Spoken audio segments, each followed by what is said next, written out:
যিনি রাষ্ট্রপ্রধান তার অধীনে অনেক লোক কর্মরত আছে, তার রিজু রোজগার ব্যবস্থা আছে। তারা তো বলছে যে আসলে আমি তো নিরুপায় চাকরি করছি, আমাকে বস বলতে বাধ্য করছে। সেক্ষেত্রে তার কি বাঁচার উপায় আছে না, বা করণীয়টা কি? না, কোনো ব্যক্তি যদি নিরুপায় হয়, নিরুপায়ের সংজ্ঞাটা আলাদা। নিরুপায় হলে তো আল্লাহ সুবহানাহু ওয়া তাআলা শুকরের গোশত তার জন্য বৈধ করেছেন।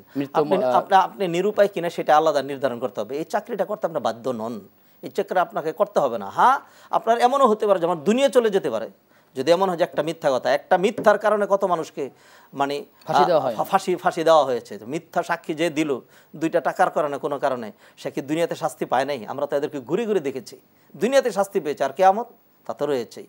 অতএব মিথ্যাটাকে আমরা যেন এত হালকা মনে না করি। মিথ্যা কোনো কোনো দিক থেকে জিনা বেবিচারের চাইতে আর অনেক বেশি জঘন্য। অতএব প্রত্যেকে যেন তার তার স্ট্যাটাস অনুযায়ী চিন্তা করেন। অতএব যারা নাকি প্রচার মাধ্যমে কাজ করেন, নিঃসন্দেহে দে আর কোয়ালিফাইড, এডুকেটেড। হ্যাঁ, এবং প্রচার মাধ্যমে আমি কাজ করার মতো যোগ্যতা রাখি না, কারণ এটার জন্য সাংবাদিকতার পড়াশোনা করতে হয়, অনেক কিছু জানতে হয়। তো এরকম কোয়ালিফাইড হয়ে কেউ যদি মিথ্যা প্রচার করে, তাহলে তিনি এরকম একটা দমকির মধ্যে পড়ছেন।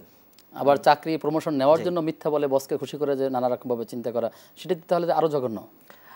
এইভাবে মিথ্যার কারণে অনেকের রিজিকটা বন্ধ হারাম হয়ে যাচ্ছে।